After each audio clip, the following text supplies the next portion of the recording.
All right, so 2026 so far for wrestling has been very interesting to say the least. We have just gone 1 month, the month of January, and a lot of things have already happened.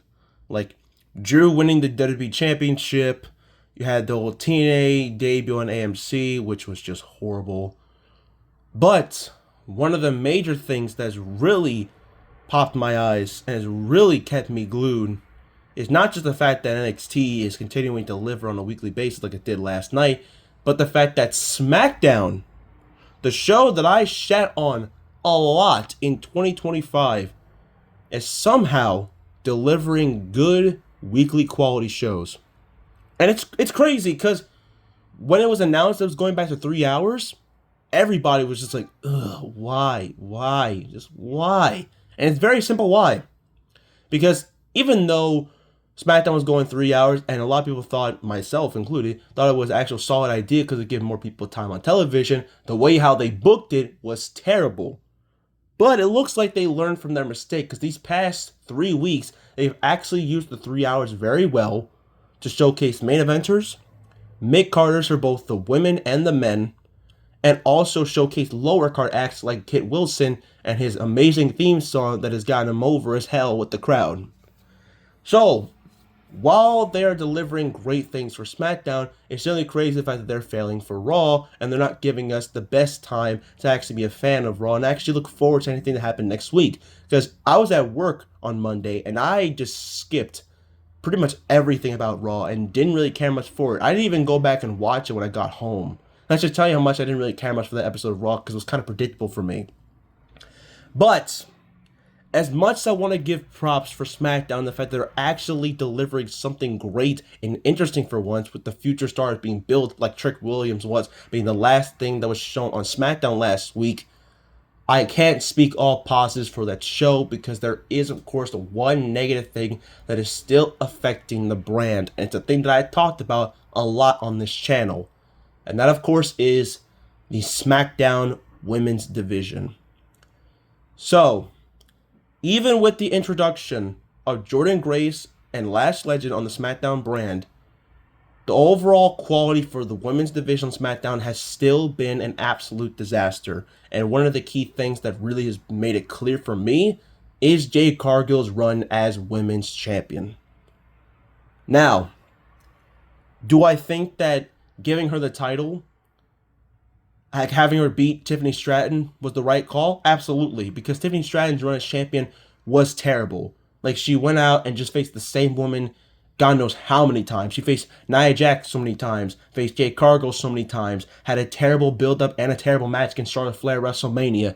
She was just having no type of justice whatsoever. And the fact that it took her all the way from WrestleMania to Evolution to finally have a pay-per-view match is just beyond crazy. Like, she skipped Backlash, skipped Saturday Night's Main Event, 2 of them, skipped Money in the Bank. She also skipped Night of Champions. Like, dear God, skipped a lot of things. Now, I appreciate them giving the opportunity for Jade Cargill and giving her the title, but her run as champion has been an absolute letdown. She's held the belt for close to 80 days now, and hasn't had a single title defense whatsoever. Like, how is this making Jade Cargill look good? And the fact that there are reports going online saying that they're worried of having her defend her title because she's been injuring talent, like how she injured Tiffany Stratton, B-Fab, and Michin, that is also not a great sign either. Because it's very clear that they put a title on someone who is going to be injuring a ton of opponents and is reckless in that ring. That is not great. And it doesn't help the fact that Jade Cargill isn't that best wrestler in the ring right now because she's still a little rusty since AEW didn't properly treat her well. So putting the main championship on her has just not been great either. But what's also been a problem is the fact that no one stand up to her besides Jordynne Grace. And you could say Chelsea Green as well, but this is my major problem. The reason why I've been saying the SmackDown Women's Division has been poor is because the majority of the women that are credible enough to face her for that title are not even focused on it. Alexa Bliss and Charlotte Flair are going after the tag team titles, same with Nia Jax and Lash Legend. Bianca Belair and Tiffany Stratton are both out. Michin and B-Fab, they're out, and even then, they were not taken seriously at all. Zelina Vega has not been shown on television since Aleister Black had his match against Damian Priest, that ambulance match on SmackDown at the beginning of 2026. Then there's Julia, who's Women's US Champion. Kiana James is with Julia and is mostly going after the tag titles, probably. Chelsea Green, who has mostly been a comedy act, who, while I do like Chelsea Green, I just can't really take her seriously because she's mostly been a comedy character, and the fact that she said she likes putting over talent over winning matches. So, yeah. And then there's Alba Fire, who's mostly just been a jobber. So that leaves just Jordynne Grace. And if there's any woman that I can even mention that I haven't already said, like, this is terrible. It's not great at all. And Jade Cargill is just going out there cutting meaningless promos that's doing nothing for her. In fact, this entire run has done nothing for her. And while there's speculation that Bianca Belair will come back to win the Royal Rumble match, I honestly don't want to see it. No disrespect to Bianca Belair. I think she is one of my picks to win the Rumble. I just don't want to see her versus Jade Cargill WrestleMania this year. I'm not going to lie. I would rather have it be Bianca versus Jordynne Grace. Because I don't think Jade Cargill is ready for that spot to face someone like Bianca Belair. And I don't even know if the in-ring quality is going to be actually passable. Because while Bianca is a fantastic performer, Jade Cargill hasn't fully reached that level yet. And it's clear from just this run alone, and the fact that they're pretty much like protecting her from having title defenses, it's clear that she's not going to be able to go out there and have a great match against Bianca.